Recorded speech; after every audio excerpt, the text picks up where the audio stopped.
Es agua viva que sacia mi sed. Tu gozo en mí es esa fuerza que siento sin ver.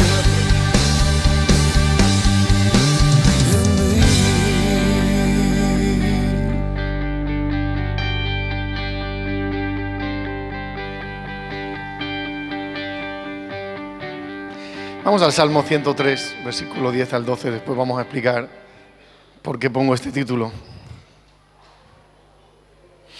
Usted creo que lo va a entender. Espero me pueda hacer entender.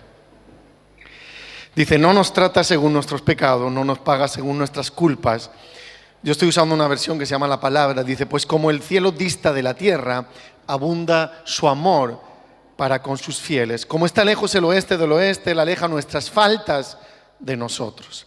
En Miqueas 7, 18 y 19, dice que Dios perdona el pecado y pasa por alto, como haces tú, las culpas al resto de su heredad. No mantendrá por siempre su ira, pues se complace en el amor. Volverá a manifestarnos su ternura, olvidará y arrojará al mal nuestras culpas. Y en Mateo 6, 14, 15. Dice, porque si vosotros perdonáis a los demás el mal que os hayan hecho, también os perdonará a vosotros vuestro Padre Celestial. Pero si no perdonáis a los demás, tampoco vuestro Padre os perdonará vuestros pecados. Hace unos días, hace poco tiempo, vino un joven, el cual está necesitando mucha misericordia y mucha gracia de Dios para levantarse, y mucha piedad, mucha perdón sobre su vida por causa de sus hechos. Y me dijo que se iba de la iglesia por causa que él seguía yendo a las discotecas y había visto personas que servían en la congregación y que eso no podía ser. Me quedé muy sorprendido y tengo que decir que de primeras me sentí muy mal. Pero no me sentí mal Me sentí mal porque casi como que nos acusaba a nosotros y yo le dije, mira, como si nosotros permitiéramos el pecado o lo alentáramos, ¿verdad? Cuando yo siempre enseñé que si alguien está activo en cualquier servicio al Señor, la santidad tiene que ir por bandera. Pero también me molesté por ver como pensando que él sabía, porque los que hacen alarde de la sana doctrina, ¿verdad? Normalmente la tiran, los que hacen alarde la tiran a los demás.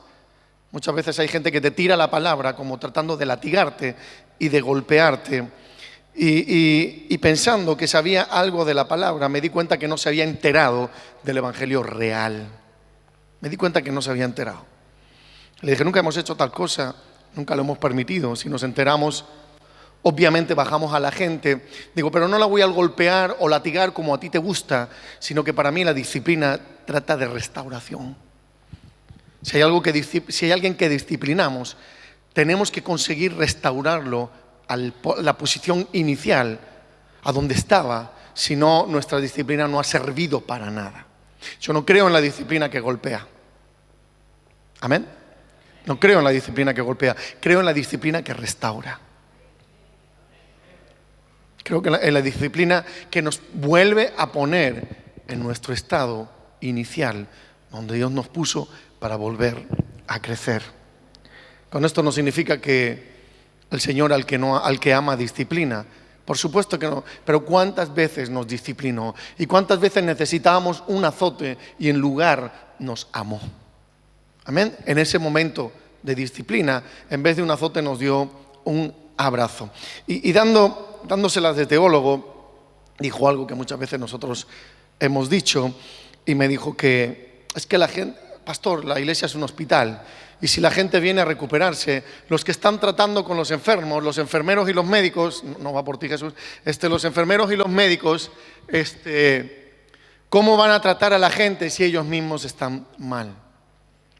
¿Cómo les van a ayudar? Y como decía, por supuesto no me quedé callado, porque una ira, y si puede ser llamar santa, me embargó el corazón y tuve que soltarla de forma cortés pero firme. Y, y no por pensar que la iglesia que pastoreamos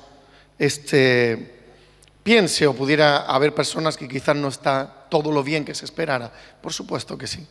Por supuesto que hay algunos que pasan épocas de descuido, épocas de abandono espiritual, y muchas veces eso hace huella y mella en la santidad, y a veces no están siendo sinceros con el ministerio, sinceros con Dios. Eso nos ha pasado a todos, que no hemos subido de la mejor forma que podíamos, y muchas veces le hemos dicho: Señor, hablo de ti o canto para ti, o lo hago, Señor, porque tú te lo mereces, pero no me siento en la mejor capacidad. Hay algunos que son sinceros y dicen: no, mira, me siento porque no estoy bien, y hay otros que no, quizás no son tan valientes. Pero me enojé no tanto por eso, me enojé por la falta de misericordia de una persona que tanto la está necesitando.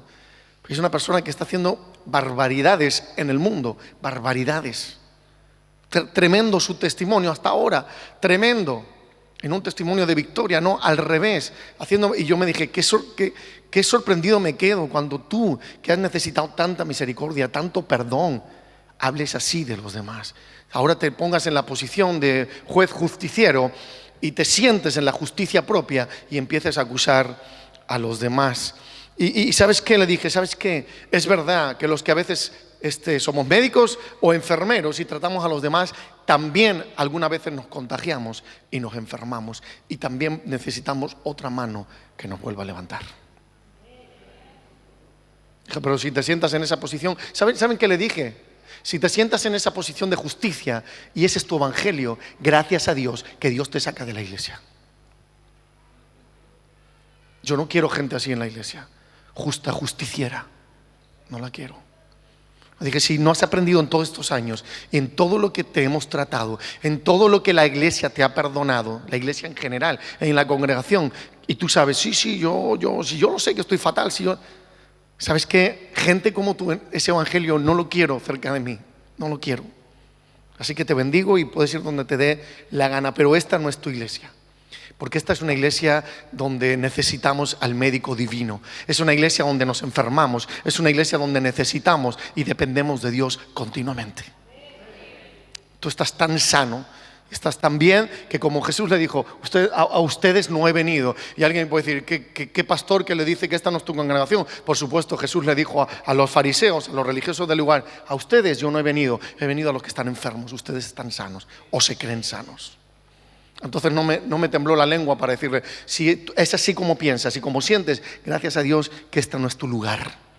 Esta iglesia no es tu lugar. Y precisamente, ¿no? Que ahora me siento tan santo. Si todavía, si estás hablando que la semana pasada estabas en las discotecas. Es como aquellas personas que se sienten tan limpias, ¿verdad? Que no quieren rozarse con aquellos que quizás no lo están tanto. Aquellos que llevan un traje blanco y nunca bajarían a una mina, aunque pudieran salvar a una persona. No bajarían porque piensan mucho más en las vestiduras que en lo que pueden hacer a otra persona. Y esto, pensé yo en este tiempo, este no es el evangelio que a mí me gusta vivir. Y volví a recordar lo que yo pensaba de pequeño. De pequeño pensé muchas veces: este no es el evangelio que me gusta vivir. Era pequeño, pero me daba cuenta de muchas cosas. Tenía 6 años cuando empecé a subir al púlpito a compartir en los cultos libres. Solo daba un versículo, decía una frase y me bajaba. Me acuerdo que después, al pocos meses, componía poesías, no me acuerdo de ninguna. Sí, mi padre dice que sacó una vez una de una caja, y yo con 6 años había escrito: antes, cuando estaba en el mundo, no era tan feliz. El mundo que tendría yo con 6 años. Antes, cuando estaba en el mundo, no era tan feliz. Había escrito yo con 6 años. Pero ahora que te conozco, Dios mío, nuestra vida ha cambiado. Algo así escribí de mi padre, que se emocionó al leer eso. Pero con 8 o 9 años me daba cuenta de muchas cosas. Es más, hace pocos años, mi padre me dijo: prefería preguntarte algo a ti, aunque eras pequeño, que a otros ancianos de la iglesia. Dice: prefería a veces preguntarte a ti qué opinabas de algo. No me pedía consejo, pero a veces me decía: ¿cuál es tu opinión en esto? Dice, porque había un discernimiento tan profundo en tu vida, dice que a veces la mamá y yo nos quedamos sorprendidos. Eso me lo dijo hace pocos años. Yo dije, te has guardado 45 años para decirme esto. Y yo me decía muchas veces, cuando veía una injusticia me daba cuenta, cuando la gente usaba la sana doctrina a modo de látigo corrector sobre la vida de una persona que había cometido un error, yo pensaba de pequeño, este es el evangelio que me gusta vivir, este es el evangelio que nos hace feliz, este es el evangelio que Cristo predicaba. Y me di cuenta que no me gustaba ese evangelio donde la gente se sube, como decía, a esa justicia propia y somos capaces de condenar, señalar los pecados o los errores aún más pequeños, sin darnos cuenta muchas veces que nosotros tenemos la viga en el ojo. Y me di cuenta, este no es el evangelio que me gusta vivir. Y empecé a leer la Biblia y me di cuenta que no había otro evangelio diferente, sino que estaba el evangelio de Cristo, donde se juntaba con los pecadores y las prostitutas y nunca los acusó. Y yo dije, este es el evangelio que me gusta vivir. Ese es el evangelio real que me emociona en mi corazón. Pregunto yo en esta mañana, ¿podremos nosotros mancharnos por tocar a alguien que está manchado? ¿Podremos nosotros contaminarnos si me roza a alguien que está sucio? ¿Me puedo volver leproso por tocar a alguien que tiene lepra?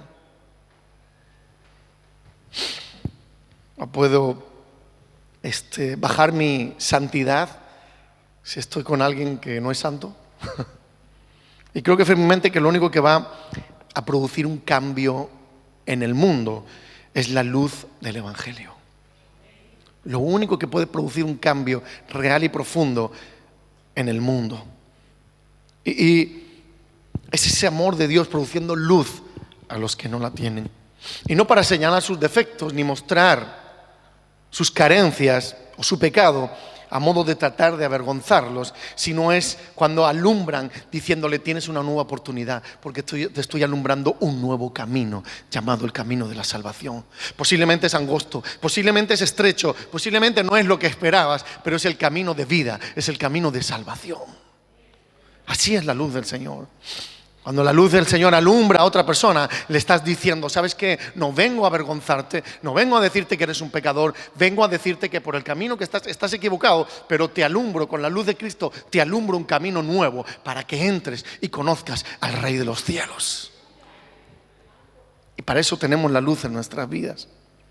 Esa luz que un día nos hizo ver a nosotros lo equivocados que estábamos, lo mal que caminábamos, lo lejos que estábamos de Dios, lo necesitados que estábamos de esperanza, lo que anhelábamos, salir de la depresión y de la desesperanza. Esa luz que vino a nosotros para que vivamos hoy en victoria y para que tengamos gozo eterno. No la felicidad que dura, lo que dura el estado de las circunstancias que nos rodean, sino el gozo continuo en nuestras vidas, como siempre digo, de saber que Dios está al control de todas tus circunstancias. Dios está al control. ¿Saben dónde está Dios ahora? Déselo al Señor.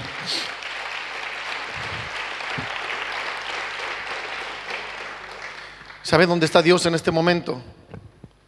Como dice la canción, sentado en su trono, rodeado de luz. Ahí está el Señor, sentado en su trono. ¿Y sabe dónde va a estar mañana? Sentado en el trono.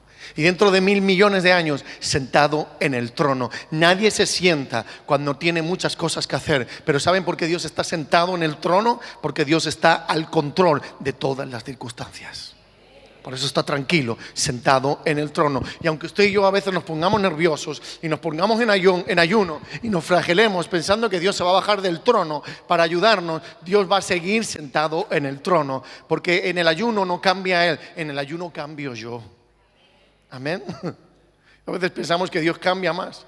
Con el ayuno se vuelve más sensible y más amoroso. Dios no va a cambiar nunca. Salmo 24 dice, porque yo Jehová no cambio. Por eso no habéis sido consumidos, dice. Porque yo no cambio. Somos los que cambiamos nosotros. Y nosotros estamos llamados a tocar al mundo con el toque de Jesús. Somos nosotros los que estamos llamados a tocar al mundo. Él fue el que nos tocó. Él fue el que nos liberó, Él fue el que nos sanó, Él fue el que nos alentó, Él fue el que nos resucitó, Él fue el que nos esperanzó, Él fue el que nos amó con amor eterno. Y dice la palabra del Señor, y en el primer punto, que Jesús se dejó tocar por prostitutas. Qué mal suena eso, ¿verdad? De primeras suena muy feo. A las mentes más retrógradas y religiosas, ese primer punto le sonaría muy feo. No suena nada santo, ni nada reverente. Pero si tuvo algo el maestro, y eso me encanta de mi Jesús, es que no fue nada convencional.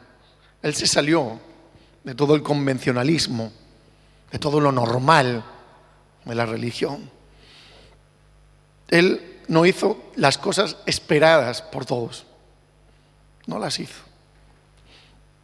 Hemos puesto los ejemplos de que se le acercó un ciego y escupió un barro y le puso en los ojos. A otro que estaba mudo le tocó en la lengua, a otro le metió los dedos en los oídos. O sea, no hacía nada convencional.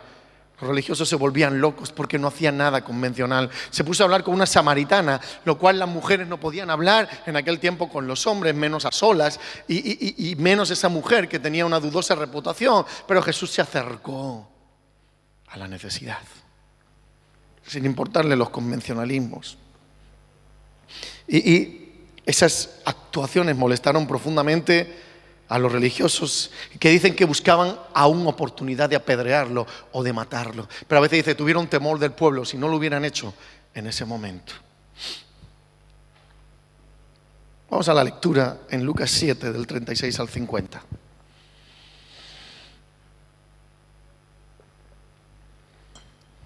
Y dice, uno de los fariseos rogó a Jesús que comiese con él, y habiendo entrado en casa del fariseo se sentó a la mesa. Entonces una mujer de la ciudad que era pecadora, al saber que Jesús estaba en la mesa en casa del fariseo, trajo un frasco de alabastro con perfume, y estando detrás de él a sus pies llorando, comenzó a regar con lágrimas sus pies y los enjugaba con sus cabellos y besaba sus pies y los ungía con el perfume. Cuando vio esto, el fariseo que le había convidado dijo para sí, si fuera profeta, conocería quién y qué clase de mujer es la que le toca, que es pecadora. Entonces respondiendo Jesús le dijo, Simón, una cosa tengo que decirte. Y él le dijo, di, maestro. Un acreedor tenía 2 deudores. El uno le debía 500 denarios y el otro 50. Y no teniendo ellos con qué pagar, perdonó a ambos. Di pues, ¿cuál de ellos le amará más? Respondiendo Simón dijo, pienso que aquel quien perdonó más. Y él le dijo, rectamente has juzgado. Y vuelta la mujer dijo a Simón, ¿ves esta mujer? Entré en tu casa y no me diste agua para mis pies, mas esta ha regado mis pies con lágrimas y los ha enjugado con sus cabellos. No me diste beso, mas esta desde que entré no ha cesado de besar mis pies. Ungiste mi cabeza con aceites, mas esta ha ungido con perfumes mis pies. Por lo cual te digo que sus muchos pecados le son perdonados, porque amó mucho, mas aquel quien se le perdona poco, poco ama. Y ella le dijo, tus pecados te son perdonados. Y los que estaban juntamente sentados a la mesa comenzaron a decir entre sí, ¿quién es este que perdona también pecados? Pero él dijo a la mujer, tu fe te ha salvado, ven en paz. Yo me imagino la escena en casa de este fariseo, en casa de este religioso. Jesús, al que este hombre le dice que le había rogado mucho para que fuera a su casa, accede a comer con ellos. Y la costumbre en aquel tiempo era lavar los pies del que venía, del visitante, del que hospedabas, era lavar los pies con agua fresca para refrescarlos y limpiarlos del polvo, porque entonces no usaban zapatos cerrados como nosotros, usaban sandalias y no usaban coches ni había asfalto, por lo cual caminaban entre los caminos de polvo y de barro, e imagínense cómo llevaban los pies cuando llegaban a una casa. Y también se le daba un beso y se le ungía con aceite en señal de amabilidad y de hospitalidad. Pero ese fariseo no había cumplido, ese buen fariseo no había cumplido con los preceptos que trascienden la buena hospitalidad. Sin embargo, esa mujer había ido mucho más allá del buen recibimiento de las normas y del protocolo del recibimiento, y había recibido a Jesús con un recibimiento como nadie, con una adoración increíble, derramando sus lágrimas y derramando su corazón y besando sus pies. Esa mujer estuvo en el lugar más alto. No hay lugar más alto que estar a los pies de Jesús. No había, como dice la canción, lugar más alto que estar a los pies de Jesús. Y así sucede con muchos. No hacen sus ocupaciones, no se ocupan de lo que ellos deben hacer, sin embargo señalan el defecto de los demás. Y ¿saben qué? Si usted me visita por primera vez y usted viene a la iglesia por primera vez y no conoce nada del evangelio, ¿saben qué? Yo le excluyo de esta prédica. Usted no tiene culpa de esto, porque esto está hablando a los que conocen del evangelio. Esto les está hablando a aquellos que conocían la ley, a aquellos que conocían los preceptos y el protocolo de un buen judío y de la buena hospitalidad. Algunos que no se ocupan de sus responsabilidades, pero son buenos para señalar las responsabilidades de los demás. Y escúcheme, ¿saben cuáles son sus responsabilidades? Las primeras responsabilidades no es venir a la iglesia ni trabajar aquí. La primera responsabilidad es amar a Dios y después al prójimo. Esa es la responsabilidad. Y muchos no lo hacen. No aman a Dios, porque si amamos a Dios y al prójimo, entonces nos callaríamos. Cuando hablé con la líder de alabanza, porque ese joven no era de aquí, era de Rey de Reyes, ella se sintió mal y me dijo, es que ¿cómo tenemos gente así? Yo no digo, escucha, estate tranquila. Si esa persona viniera de parte de Dios, hubiera dicho, oye, Pepita, lo he visto mal, yo estoy mal, estoy yendo a estos lugares y la he visto a ella. Por favor, hablen con ella, restáurenla a esa persona porque lo merece y lo necesita. Bájenla, si tienen que disciplinarla, disciplínenla, pero restáurenla, oren por ella, pastores. Eso es lo que tenía que haber hecho, pero no vino solamente a acusar, y acusar lo hace el diablo. Así que le dije, no escuches la voz del diablo. A mí cuando alguien viene a acusarme en puesto del diablo, no lo voy a escuchar, no lo voy a escuchar. Si alguien viene para restaurar, sí, pero para acusar no lo voy a escuchar. Y escuche, si conociéramos la posición que tenía el sexo femenino en aquellos tiempos era muy difícil. Y aún lo que permitió Jesús fue mucho más épico. Si conociéramos la posición que ocupaba la mujer, que Jesús le dejara tocar sus pies y besarlo, era mucho más épico de lo que nosotros podríamos pensar. La mujer casada tenía que salir con 2 velos para que no se le reconociera los rasgos de su rostro. La mujer casada tenía el tiempo límite y medido para ir al mercado y volver, y no podía pararse a hablar con ningún hombre, ni siquiera saludarlo. Los tiempos de Jesús en los judíos, no podía pararse. Podía pararse con algunas vecinas conocidas, pero no podía exceder el tiempo para volver a casa.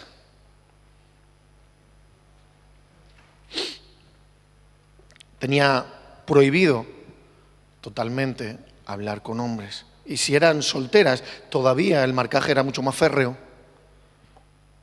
por cuanto eran vírgenes y tenían que proteger esa virginidad. Pero aún así esta mujer de dudoso comportamiento y de vida descuidada fue al encuentro de Jesús. ¿Saben por qué?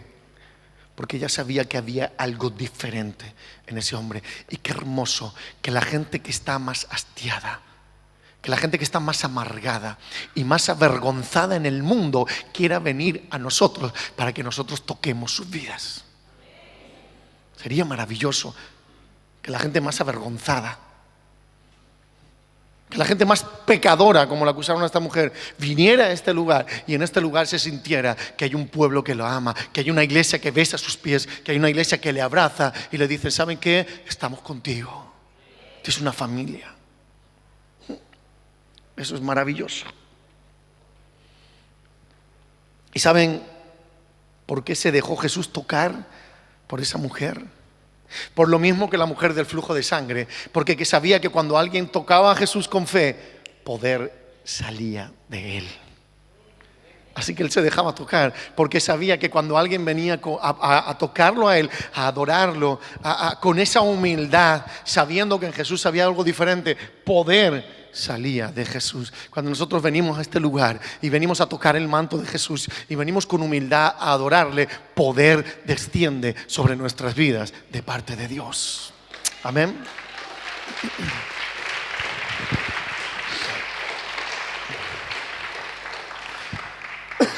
Y quizás nosotros no queremos que nos toquen los apartados del mundo, los arrinconados.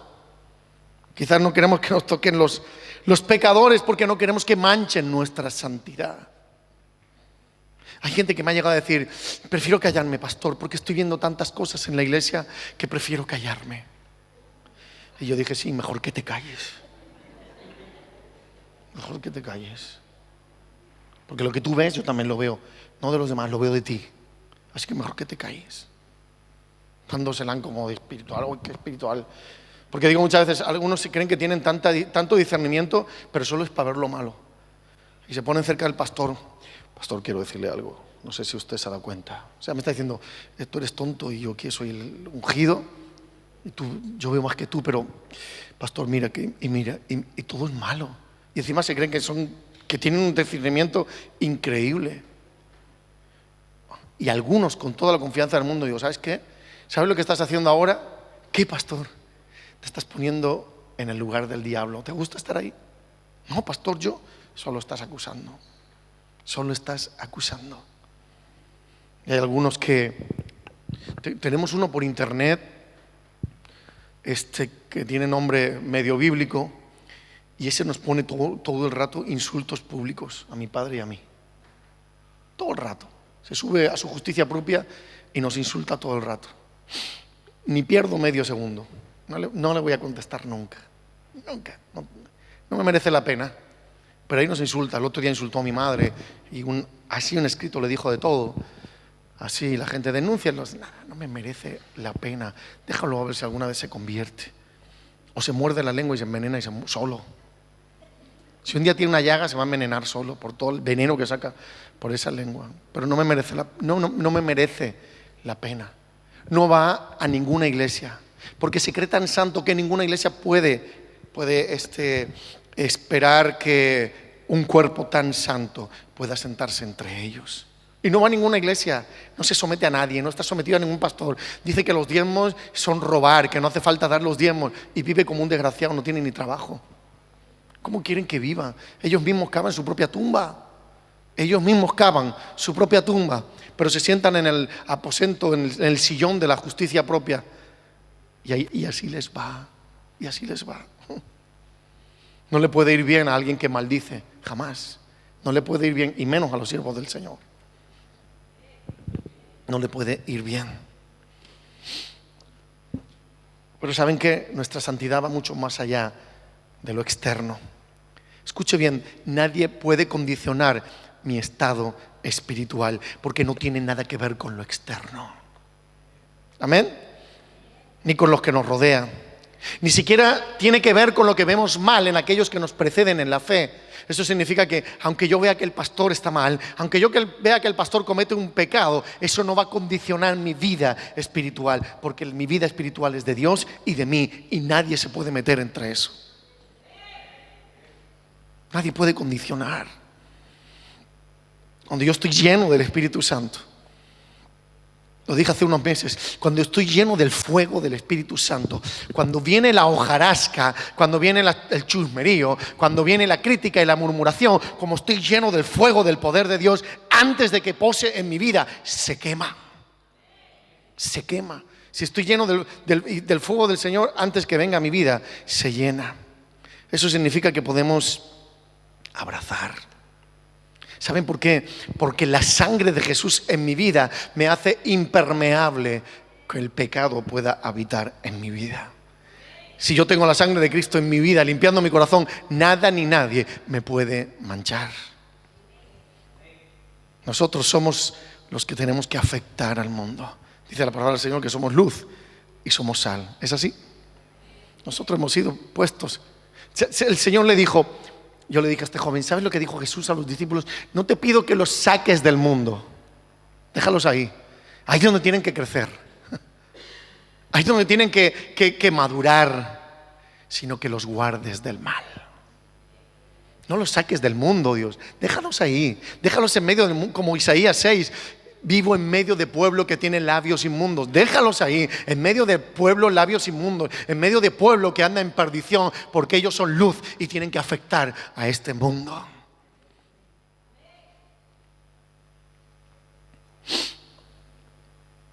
En segundo lugar, Jesús tocaba a los leprosos.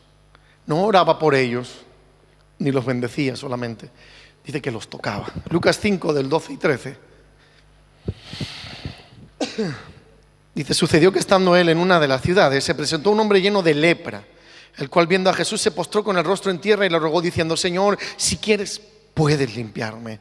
Entonces extendiendo él la mano le tocó diciendo, quiero, sé limpio. Y al instante la lepra se fue de él. La lepra era una enfermedad común en los tiempos de Jesús.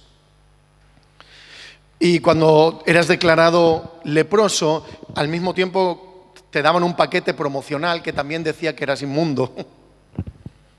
Al mismo tiempo que estabas enfermo y te declararon enfermo, te daban una condecoración maravillosa que decía, aparte de eso eres inmundo y te tienes que ir de todo lo que tienes. Tienes que abandonar a tu familia, ya no puedes juntarte con personas normales, no puedes ir a tomar un café, no puedes ir a la sinagoga, no puedes hacer nada. Es más, dice que algunos llevaban una campanilla y cuando entraban a los pueblos a beber a los pozos, tenían que gritar la condena que un día el sacerdote, cuando se presentaron y le enseñó las manchas, y vio que era lepra, la condena que el sacerdote le dijo, eres inmundo. Ellos tenían que gritar esa condena y decir, inmundo soy, para que la gente se apartara y no estuviera cerca de ellos. Era mucho más terrible. Vivían en lugares apartados cerca de los cementerios. El lugar, si han visto la película de Ben-Hur, se pueden dar una idea. El lugar hedía, carne muerta.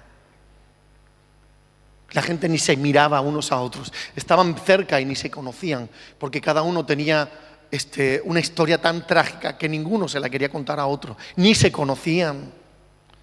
La soledad y la amargura embargaba el alma de aquel que era declarado leproso. Por lo tanto, podemos deducir que un leproso no solamente era un enfermo fisiológico en su cuerpo, sino también que era alguien enfermo profundamente en su alma, en su espíritu, por todas las circunstancias que vivía.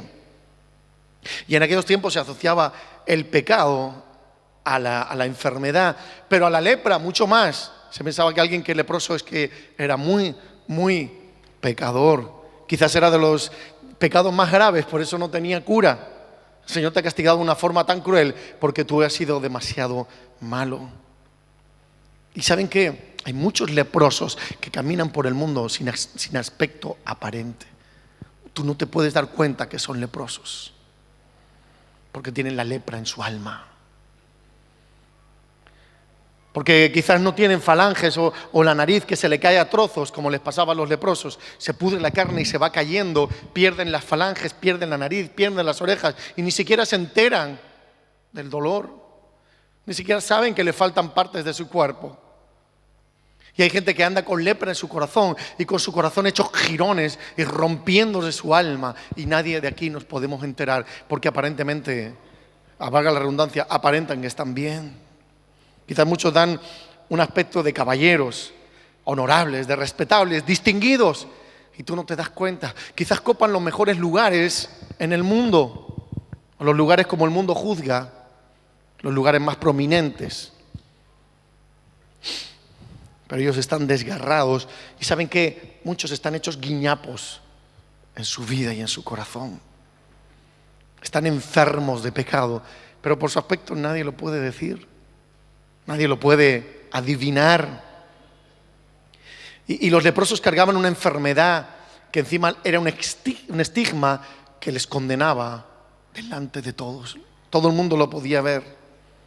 Y ellos se veían como personas intocables, sin valor, heridos, despreciados, desechados.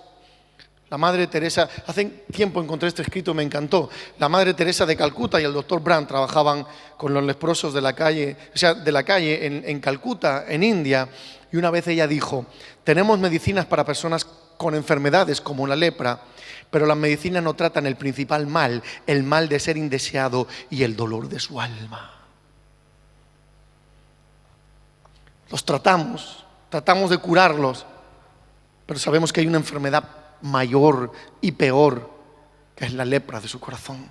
Es el dolor de sus vidas, es la soledad y es la amargura. Y saben que Jesús nos ha mandado a tocar los leprosos de esta ciudad. Yo me imagino la dantesca imagen de ese leproso yendo hacia la muerte, yendo a Jesús como que va hacia la muerte.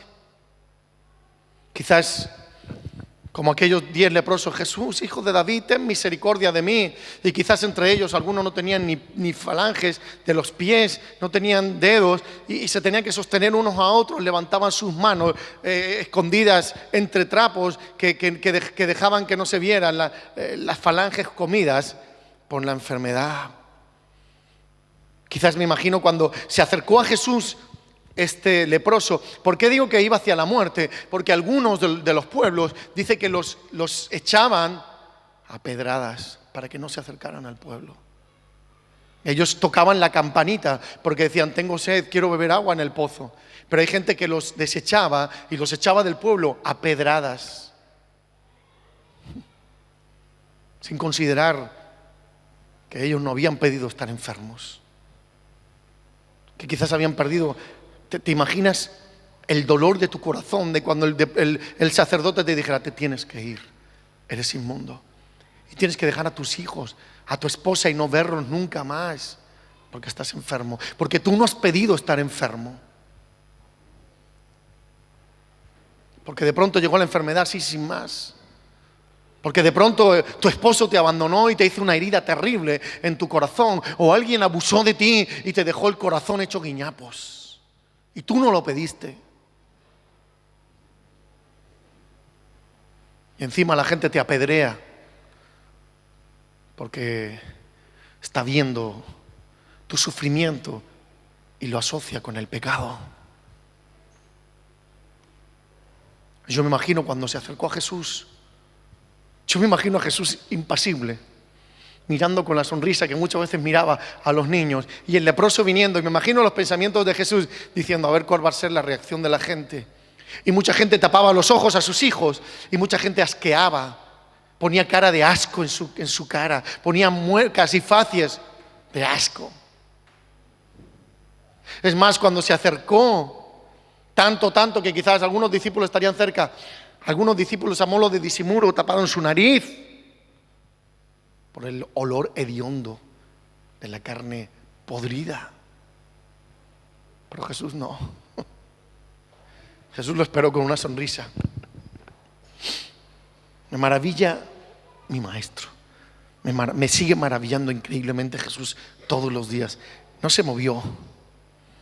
Cuando este hombre dice que se postra a sus pies, no se movió, no se inmutó, no puso cara de asco. Muchos que quizás miraban la escena, como decía, ponían cara de repugnancia, pero Jesús no. Y cuando el leproso le hace el planteamiento, yo quiero ser limpio, ¿tú quieres que yo sea limpio, Jesús? Y Jesús que dijo, quiero, eso es lo que yo quiero, que el mundo sea limpio de la lepra y del pecado. ¿Saben lo que sigue diciendo Jesús? Yo quiero que el mundo sea limpio. Pero ¿saben qué está diciendo, iglesia del Señor? No te eches hacia atrás, no pongas cara y muecas de asco cuando viene alguien cargado de pecado. Mantente en tu lugar y dile también, yo quiero que seas limpio en el nombre de Jesús. Amén.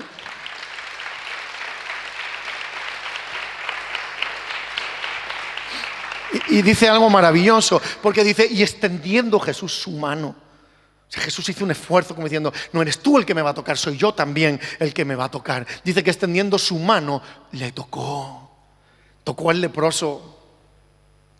¿Cuántos de aquí nos atreveríamos a tocar a una persona leprosa? ¿Cuántos de aquí nos atreveríamos a poner en una herida que está putrefacta tu mano y empezar a orar por ella? Pero Jesús lo hizo. Y quizás no tendremos obligados a poner nuestra mano en la herida fisiológica de alguien,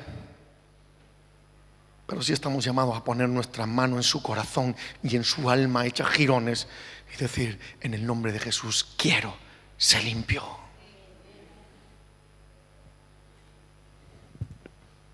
Un solo toque, el toque de Jesús. Un solo toque, un solo toque. Un solo toque. El diablo necesita 20, 30, 40 años para destruir una vida. Jesús necesita un solo toque para restaurarla. Amén. Un solo toque necesita Jesús.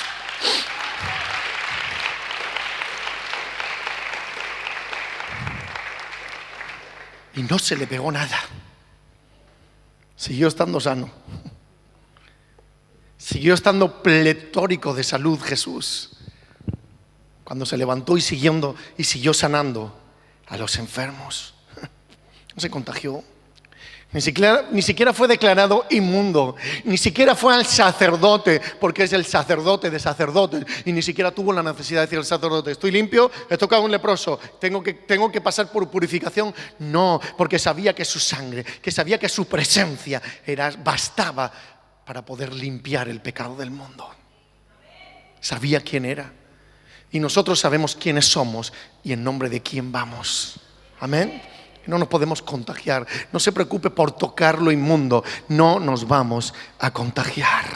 Así que no nos alejemos de los pecadores pensando que ya no hay solución para su vida. Hay muchos que se apartaban diciendo: no toque Jesús, si ya es leproso, si ya le faltan trozos de su cuerpo, ya no tiene esperanza. No, es como nosotros decimos: mi cuñado, menuda vida le está dando a mi cuñada, menudo desgraciado, ese ya está condenado y espero que algún día pague todo lo que le ha hecho a mi hermana o todo lo que le hace a mi cuñada. Mira, mi hermano, qué vida le ha dado a mis padres, algún día espero que esté condenado, algún día espero, alguien que está en la cárcel, ahí está bien condenado, a ver si no sale su puñetera vida, por la vida que le dio a mis padres, por la vida que nos dio a la familia, y hemos condenado al mundo para siempre, cuando dice la palabra del Señor que todo el mundo, sea como sea, tiene esperanza en la sangre de Jesús.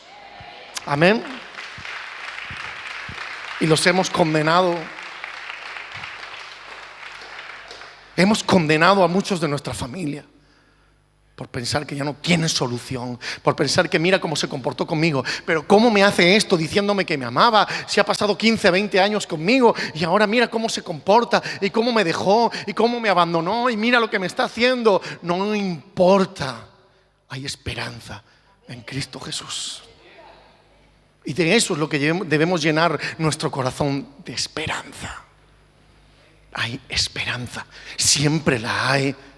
Cuando veas la puerta abierta, la puerta cerrada, ¿sabes lo que tienes que pensar? Detrás de esa puerta seguramente hay esperanza. Voy a esperar que esa puerta se abra en el nombre de Jesús. Voy a esperar que detrás de esta enfermedad, que tengo esperanza que se pueda sanar, o tengo la esperanza de que haya una voluntad perfecta de parte de mi Dios. Porque si conocemos a Dios, sabemos que su voluntad es buena, agradable y perfecta. Y en esa esperanza nosotros nos afincamos, en esa esperanza nosotros nos aferramos para saber que todo lo que sucede a los que aman a Dios nos ayuda a bien. Hay esperanza. Hay esperanza para el mundo. Hay esperanza para ti. Hay esperanza para mí. Hay esperanza para mi marido. Hay esperanza para mi esposa. Hay esperanza para mis hijos. Hay esperanza para mi cuñado. Hay esperanza para mi suegra. Hay esperanza para todos. Hay esperanza. Y salimos al mundo muchas veces como que no la tiene. ¿Saben qué? Nos cuesta muchas veces predicarle al español porque no nos recibe el tratado y parece que nos rechaza y de Dios nada. Pero ¿saben qué? Hay esperanza para España en la sangre de Jesús. Amén. Hay esperanza. Se lo dice un español. Hay esperanza. Hay esperanza. Para nosotros nos es más fácil, ¿verdad?, dársela a usted que es latino y que tiene otro carácter y es más dulce y nos recibe y nos habla de Diosito. Y ¿saben qué? Los cristianos muchas veces, no, el español no, porque es más duro y me va a rechazar y me va a decir cualquier cosa. Hay esperanza. Y vamos en el poder, no del rey de España, y no del gobierno de España, y no del carácter del español. Nosotros vamos en autoridad, porque no es con espada ni con ejército, es con el Espíritu de Dios que está en usted y en mí. Hay esperanza. La hay. Hay esperanza para el mundo. Así que muchas veces sentenciamos a la gente. Un día me preguntó alguien, si Dios es tan santo, ¿cómo pudo tener enfrente al diablo según el libro de Job? Y yo digo, ¿sabes qué? Dios es santo, pero no por eso implica que si tiene a un ser contrario a su naturaleza, Él se contamina. Él nunca se puede contaminar. Dios es santo, su naturaleza es santa. Hace unos días hablaba con una persona y me dijo, pastor, si Jesús fue tentado, ¿Él podía haber caído en la tentación? Nunca. Lo hablamos un día, Jesús, ¿verdad? Nunca pudo caer en tentación. Jamás podría haber caído en tentación. Jamás. ¿Por qué? Porque Él no tenía el gen del pecado. ¿Quién es el que transmite la mayoría de enfermedades y de cosas, doctor? El hombre. No es por la inseminación del hombre que se contagian cosas a las mujeres, es el hombre. Pero él no nació de hombre, nació de mujer. Y fue el Espíritu Santo quien la engendró. Él no tenía el pecado original en su vida. Él no tenía el pecado, él nació sin pecado original. Usted y yo ya nacimos con una humanidad torcida. Él no. Él no tenía el gen original del pecado. Él nació sin pecado. Usted y yo nacimos en pecado. Con ese pecado que pasó de humanos a humanos, de humanos a humanos y nos llegó a nosotros. Jesús nunca podía haber sido tentado. Claro que el diablo lo intentó, ¿para qué? Para ver si era Jesús, y se dio cuenta que era Jesús, diciendo, este no cae. Pero no solamente no cae, escúchame bien, no solamente no cae porque no está nacido de varón, sino porque su vida depende constantemente de Dios, y me habla con la palabra, y me exhorta con la palabra, y me haces lanzar fuera con la palabra. Jesús nunca pudo haber sido tentado. Por eso Él no se podía contaminar. Él puede tocar a quien sea y no se puede contaminar. ¿Y saben lo que está dentro de nuestras vidas? La sangre de Jesús. Si la sangre de Jesús llena nuestros corazones, si el Espíritu Santo habita en nuestras vidas, nosotros podemos tocar lo impuro. No estoy diciendo participar de las cochinadas, no estoy diciendo eso, sino tocar al pecador, hablarle de Jesús, poder tomar una Coca-Cola con él, poder ir a su casa y orar por él, y jamás nos vamos a contaminar porque el Espíritu Santo habita en nuestras vidas. Amén. Es nuestro espíritu quien se degrada por hacer cosas en la carne, pero no cuando hacemos cosas a través del Espíritu Santo. Puedes andar con gente que peca y no afectarte. Si entras, como digo, en su vorágine y en sus hechos y en sus prácticas, ahí es cuando te ves afectado. Así que cuando veas a alguien que tiene muestras de lepra, no te apartes. Tócalo. Amén. Cuando veas que alguien tiene lepra en su corazón. ¿Y qué es la lepra de este siglo XXI? El pecado. Si hay alguien que está herido de pecado, si hay alguien que está amargado, hastiado, desesperanzado, desahuciado, tócale y dile, hay esperanza. Dile al que está a tu lado, hay esperanza en el nombre de Jesús. Escúchame bien, el Señor no te va a sacar del mundo de los hipócritas. ¿Sabe que le dije a este joven que está obsesionado con el gimnasio? Le dijo, lo que tienes que hacer es salirte del gimnasio, porque te están engañando. Porque no todos los que van al gimnasio están en forma. Así que te están engañando, salte del gimnasio. Que te toca entrenarte a ti para estar en forma. Eso nos pasa a cada uno de los que vamos a la iglesia. No por entrar, no cuando entra en tu garaje te conviertes en coche. ¿A qué no? Y si llevas una hamburguesa a una marisquería, no se convierte en bogavante. ¿A qué no? Tampoco estar en la iglesia nos convierte en cristianos. Entrar a la iglesia y sentarnos tampoco nos convierte en cristianos. Eso es un esfuerzo. Cada uno de nosotros tenemos que esforzarnos en la fe. Amén. Y en la santidad y en la obediencia a nuestro Señor. Vamos con el último punto. Es un poco raro. ¿Se atrevió a tocar a quién? A zombies.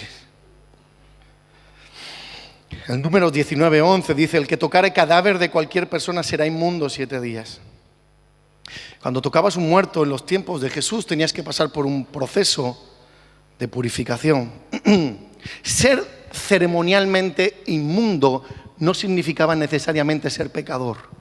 Eso significaba que la familia sabía que tenía que lavar a los muertos, sabía que tenía que prepararlos y sabía que después de tocarlos tenían que pasar por el proceso de purificación, pero sabían que no estaban pecando voluntariamente, sino que tenían que hacerlo. Era su ceremonia, y ceremonialmente inmundo no significaba necesariamente que eran pecadores, pero significaba ser excluidos de la adoración momentánea, del compañerismo momentáneo durante unos días con los demás y con la familia. Pero necesitaban preparar el entierro y preparar el cadáver. Lucas 7, del 11 al 17. Lucas 7, del 11 al 17 leemos. Dice: después de esto Jesús se dirigió a un pueblo llamado Naín. Iba acompañado de sus discípulos y de mucha gente. Al llegar cerca del pueblo vio que llevaban a enterrar un muerto, hijo único de su madre, que era viuda. Mucha gente del pueblo lo acompañaba. Al verla, el Señor tuvo compasión de ella y le dijo: no llores. Enseguida se acercó y tocó la camilla, y los que la llevaban se detuvieron. Jesús le dijo al muerto: joven, a ti te digo, levántate. Entonces el que había estado muerto se sentó y comenzó a hablar, y Jesús se lo entregó a su madre.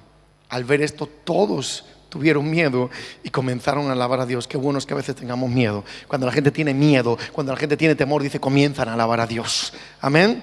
Cuando la gente tenía miedo de la crisis, cuando la gente tiene miedo de las enfermedades, hace que muchas veces se pongan a alabar y a clamar a Dios. También decían: Dios ha venido a ayudar a su pueblo. Un gran profeta ha aparecido entre nosotros. También decían: Dios ha venido a ayudar a su pueblo. Y por toda Judea y sus alrededores se supo lo que había hecho Jesús. Aquí tenemos una de las imágenes más tristes de todo el Nuevo Testamento.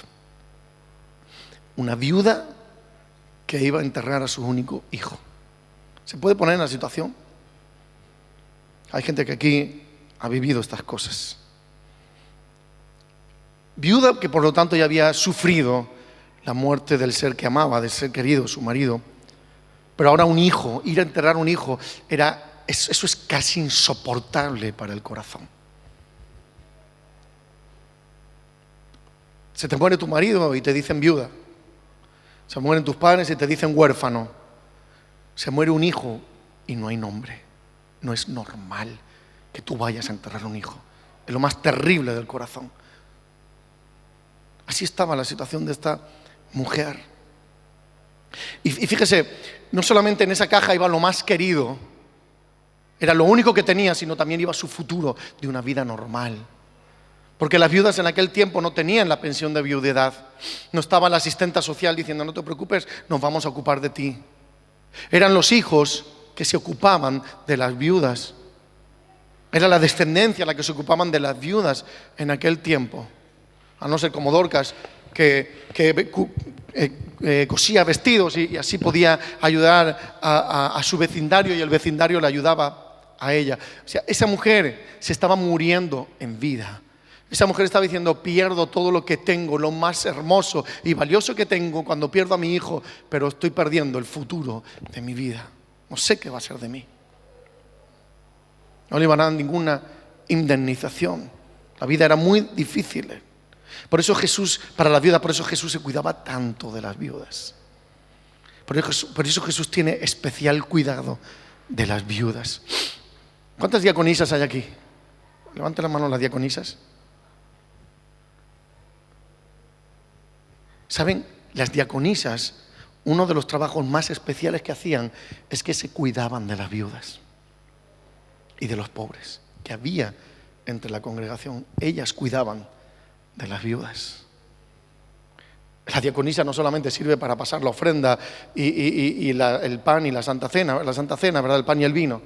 Ellas cuidaban de las viudas, se preocupaban de la necesidad de la congregación y de la iglesia. Y de pronto se juntan dos comitivas, porque dice que Jesús venía con una gran turba que lo acompañaba. Hay mucha gente que dice que Jesús era el líder de las minorías, pero usted lea la Biblia y Jesús siempre iba acompañado de multitudes. Por eso en el cielo dice Juan que vio millones de millones de millones que nunca los podría contar. Jesús es el líder de las mayorías. Y de pronto se juntan las dos turbas, cada uno con un propósito diferente, con unas emociones diferentes. Los acompañantes de Jesús seguramente venían gozosos de ver todo lo que Jesús había hecho, todos los milagros a lo largo del camino, e iban hablando, ¿verdad? Ay, el milagro que me hizo, yo andaba mal de la pierna, tú también, sí, yo la rodilla, ¿cuántas pastillas tomabas tú? Yo 13, yo 15. Hay gente que se jacta, ¿verdad? ¿Cuántas pastillas tomas? Y cuando vas a los médicos siempre están las mismas abuelitas y sacan tus pastillas. ¿Cuántas tomas tú? Y 13, yo 15, estoy más enferma que tú. Y se gozan por eso. Y parece que se gozan por tomar más pastillas que nadie, ¿verdad? ¿Y a ti te sanó de la rodilla? Sí, tenía el menisco roto y desgaste de cadera, pero Jesús me sanó. Uy, me operaron y tenía una prótesis y la cadera no sé qué, pero tengo el codo y tengo artritis en las manos. Tenía más que nadie, pero Jesús me sanó, así que ahí estaban hablando la gente. Jesús me sanó y sanó a mi hijo y toda la turbe que acompañaba a Jesús estaba gozoso. Pero de pronto se encuentran con otra multitud, con todo el pueblo. El pueblo de Naín había sufrido un golpe porque una de sus ciudadanas no solamente había perdido a su marido, ahora pierde a su hijo. Y todos están realmente tristes e impactados. Y acompañando al maestro estaban gozosos, y los que acompañaban a la viuda me imagino que estaban rotos por el dolor que emanaba de una situación tan dantesca y triste delante de ellos. Y hay algo que hace detenerse a Jesús. Cuando Jesús ve un muerto, se detiene. Amén. Cuando Jesús ve un muerto, se detiene. Y presta atención a esta situación. ¿Y saben lo que le hizo parar a Jesús? ¿Saben lo que siempre le hizo parar? Porque en muchos de sus viajes hay gente que aparentemente lo molestaba y aparentemente lo retrasaba. Pero a Jesús le encantaba que lo retrasaran, que lo molestara. Pero era necesario que la gente mostrara la necesidad que tenía de Jesús. Y era su compasión.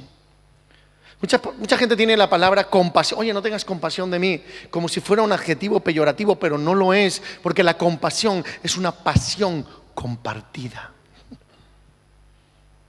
Tenemos la misma pasión. Tú sufres, yo sufro. Tengo compasión de ti, y eso significa que si tú sufres, yo sufro con tu sufrimiento. Estamos compartiendo el mismo sufrimiento. Por eso tengo compasión de ti. Es unir nuestra pasión, compartirla, es misericordia, es humanidad, es caridad. Eso es la compasión. Es parar a nuestro propósito. A veces vamos tan enfrascados en nuestro propósito que vemos muertos pasar por nuestro lado diariamente y no nos paramos. Dice la palabra del Señor que el mundo, como usted y yo, estábamos muertos en delitos y pecados. ¿Cuántos han visto la serie esa de Walking Dead? Eso que son zombies que los tienen que... Es horrible la serie, es horrible. Hay algunos que aquí les gusta y vamos a tener que orar por ellos seriamente, pero es horrible la serie. Como una epidemia, ¿no?, que ocurrió en un pueblo y empezaron a ser contagiados, y ahora cuando te muerden, porque los zombies quieren y te contagian y todas esas, así. Y había un remanente, ¿verdad?, que los tiene que matar. Y muchos de esos muertos eran su familia y los tienen que disparar en la cabeza o golpear en la cabeza, la única forma de matarlos. Y tú estás viendo a tu madre que quizás está enferma y es un walking dead y tienes que matarla para que deje de sufrir. Pero Jesús se atrevió a tocar a los zombies. No los mató, se atrevió a tocarlos. Por eso nos tocó a ti y a mí y nos restauró. Y volvimos a la vida eterna, a la esperanza gloriosa de un día estar en el reino de los cielos. Éramos zombies, muertos en delitos y pecados. Así caminábamos, muertos en delitos. Caminábamos, parecía que vivíamos, hacíamos tantas cosas, trabajábamos y estábamos muertos. No, nuestro destino es que estábamos muertos. Y hoy tenemos la vida de Jesús en nuestro corazón, la esperanza gloriosa. Hay muchos zombies en el mundo, hay muchos muertos vivientes a los cuales darles vida en el nombre de Jesús. Quizás no los vemos, pero la vecina de arriba, que tan señorita es y tan señora, ¿verdad? Y tan arreglada va, es un muerto viviente. Ese hombre que es tan simpático y tan amable y te saluda todos los días es un muerto viviente. La de la peluquería, la del restaurante, donde quiera que vas, es un muerto viviente que necesita de Cristo. Eso lo dice Efesios 2:1. Dice, Él os dio vida a vosotros. Él nos dio vida a nosotros cuando estábamos muertos en delitos y pecados. Y necesitamos darnos cuenta de la situación real de este mundo, de los que nos rodean. Quizás hieden, su aspecto es dantesco. Si usted ha visto algún capítulo de Walking Dead, es horrible, horrible. Y aunque estén heridos y aunque les falte media boca y media cabeza, siguen andando, o medio brazo, siguen caminando. Es horrible esa serie, no sé cómo hay gente que le gusta. Hay gustos para todo, ¿verdad? Yo prefiero ver Mary Poppins. Es más dulce. Yo prefiero ver Rocky. Ya me lo están llevando por aquí. Rocky. Es horrible. Y si pudiéramos ver con nuestros ojos espirituales cómo camina la gente, veríamos que están muertos en delitos y pecados. Veríamos que caminan, pero no viven. Van a trabajar, pero no viven. Tienen sueños, pero no viven. Y Jesús se acerca a ella y con amor le dice, no llores. O sea, tú te imaginas que estás en el funeral de tu hijo y alguien te diga, no llores. Y tú dices, pero ¿a ti qué te pasa? Mi hijo está muerto, ¿me estás diciendo que no llore? ¿Pues que tú no tienes sentimientos o qué? ¿Es que no es suficientemente grave que yo llore por mis hijos? ¿Por mi hijo que está muerto? Pero ¿saben qué? Jesús le dijo, no llores, porque yo lo voy a levantar, no llores. Y Jesús te dice en esta mañana, no, deja de llorar, deja de llorar, porque voy a levantar, aunque parezca que esté muerto el sueño de tu vida, yo lo voy a levantar. Aunque parezca que sea imposible, yo lo voy a levantar. Deja de llorar en el nombre de Jesús. Amén, deja de llorar.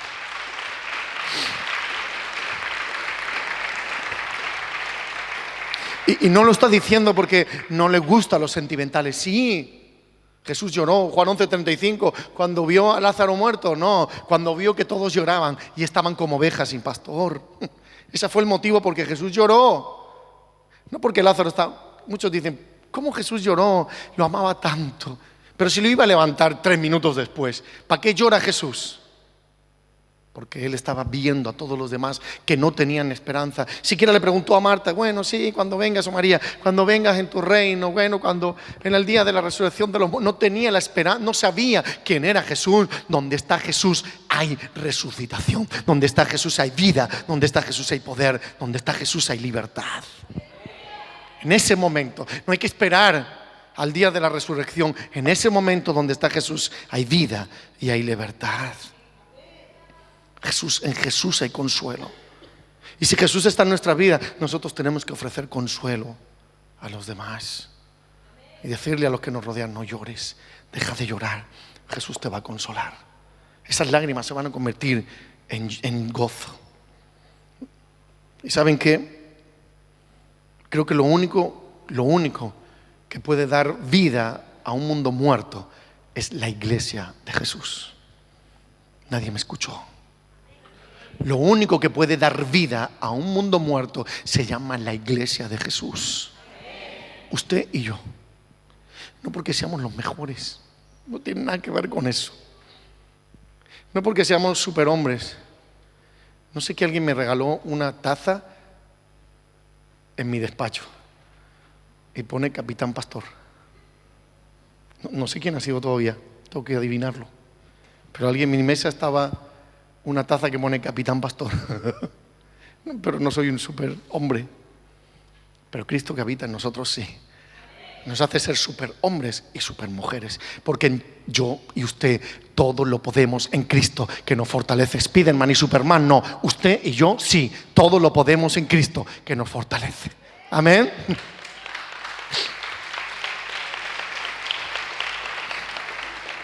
Y estamos aquí para algo más que vivir nosotros la vida del Evangelio. Estamos aquí y alguien dice, ay, vivir la vida cristiana, con eso tenemos bastante, con eso tenemos suficiente. No, hay poder suficiente en nosotros para vivir una vida de poder, para vivir una vida de victoria y darle victoria y esperanza a los que nos rodean. ¿Cuántos dicen amén?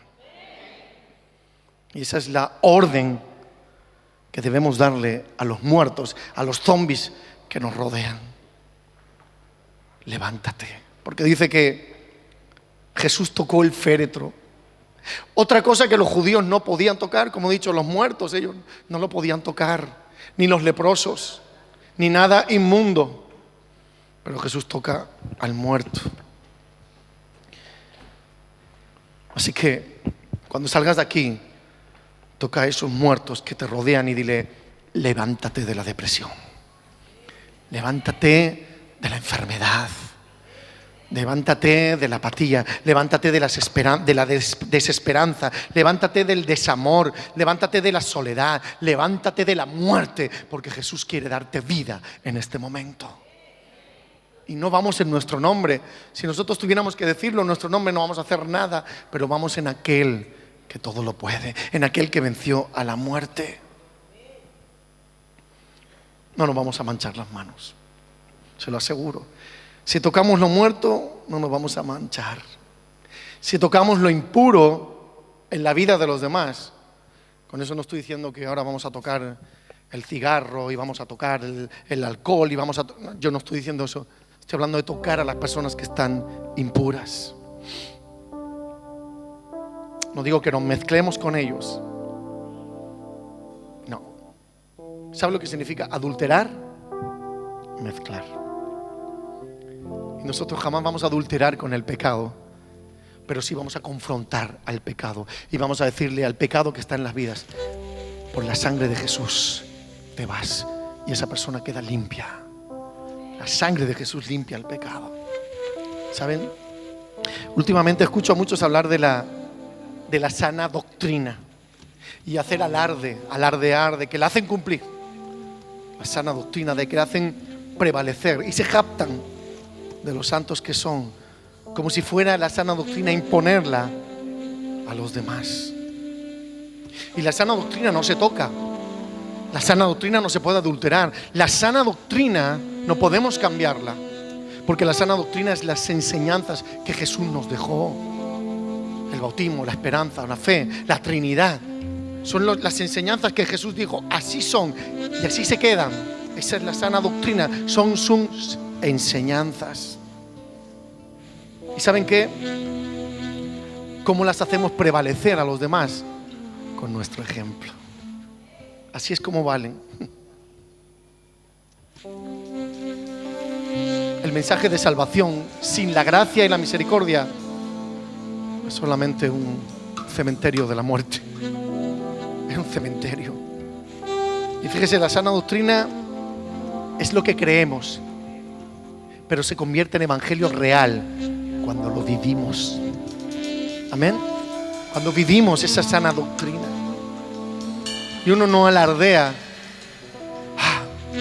estoy imponiendo a mi iglesia que vivan en la sana doctrina. No se impone, eso se vive. Y la gente es afectada por las formas correctas de vivir. Así que le insto a que nos comportemos como la iglesia del Señor. Tenemos una oportunidad increíble. Los superhéroes están deseando que ocurra algo para ellos actuar. ¿Saben qué? Los superhéroes de Cristo por su sangre, por su poder, tenemos una oportunidad llamado la Iglesia de Cristo. Tenemos una oportunidad maravillosa en este tiempo de actuar. Es hora que la Iglesia del Señor se levante. Amén. Se están levantando los demonios, se está levantando gente que muchas veces le echamos, ese está endemoniado, ese está mal, ese es un tal. Es lo que está operando detrás de él. ¿Y cómo vamos a contrarrestar eso? La Iglesia del Señor operando en el nombre de Jesús y en el poder de la sangre de Jesús. Es la hora de la Iglesia. Y le hablo con emoción de esto. Es la hora de la Iglesia. Es hora de que la Iglesia entre en acción, en oración. Pero no en oración cuando venimos aquí, que 200 personas venimos 13 a la oración. No, esa oración de poder, esa oración de responsabilidad. Y no me quedo en la oración, sino que la oración me hace entrar en acción. ¿Para qué me sirve la oración? Para aprender a entrar en acción, para dirigirme, para llenarme de su Espíritu Santo, para entrar en acción a un pueblo que está muerto y sin vida. Amén. Es la hora de la Iglesia. ¿Cuántos creen que es la hora de la Iglesia? Póngase en pie y diga: es la hora de la Iglesia. Es la hora de nosotros.